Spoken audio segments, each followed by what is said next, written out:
नमस्कार, मैं राहुल ओझा आपके साथ। पश्चिम एशिया में ईरान युद्ध और क्षेत्रीय तनाव चल रहा है।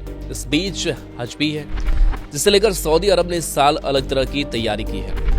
मक्का मदीना और आसपास के पवित्र स्थलों की सुरक्षा के लिए advance air defence system, special सैन्य यूनिट्स और इमरजेंसी रिस्पांस टीमें तैनात की गई हैं। सऊदी रक्षा मंत्रालय ने हज 1447 एच के लिए अपनी तैयारियां पूरी होने का ऐलान करते हुए बताया कि किंगडम की air defence force high alert पर है और अगर मक्का मदीना की एयर स्पेस की तरफ कोई मिसाइल, ड्रोन या हवाई खतरा आता है तो उसे तुरंत इंटरसेप्ट किया जाएगा। सऊदी सुरक्षा मंत्रालय ने इसका वीडियो भी जारी किया है, जिसमें एयर डिफेंस सिस्टम और सुरक्षा बलों को तैनाती के लिए तैयार दिखाया गया है। हालांकि पिछले साल भी इसी तरह की एयर डिफेंस तैनात थे। पश्चिम एशिया में ईरान अमेरिका जंग और हवाई यातायात पर असर के बावजूद इस साल हज यात्रियों की संख्या में कमी नहीं आई। विदेशों से आने वाले जायरीनों की संख्या पिछले साल से ज्यादा हो गई है। सऊदी हज पासपोर्ट फोर्स के कमांडर सालेह अल मुर्रब्बा ने बताया कि अब तक 15,18,153 विदेशी जायरीन सऊदी पहुंच चुके हैं, जबकि पिछले साल यह संख्या 15,06,576 थी।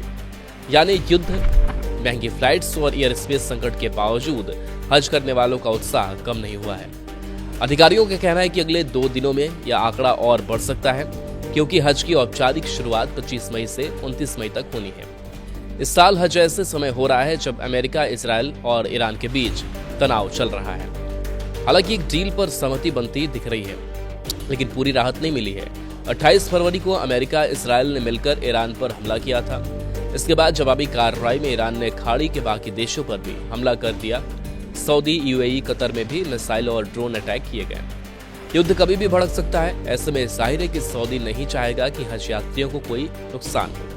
इसी वजह से सऊदी अरब ने हज के लिए सुरक्षा को सैन्य स्तर तक बढ़ा दिया है। सऊदी की ओर से जारी किए गए वीडियो में पैट्रियट एयर डिफेंस सिस्टम दिख रहा है, जो मक्का में तैनात है। इसके अलावा counter drone system, sky guard भी तैनात किया गया है। सुरक्षा के साथ साथ इस बार भीषण गर्मी भी बड़ी चुनौती है। मक्का और आसपास इलाकों में तापमान 47 डिग्री सेल्सियस तक पहुंचने का अनुमान है।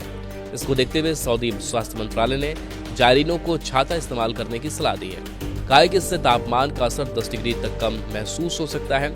पानी ज्यादा पीने और धूप से बचने की हिदायत दी गई है। इसके अलावा मेडिकल टीम और क्लिनिक भी तैयार है।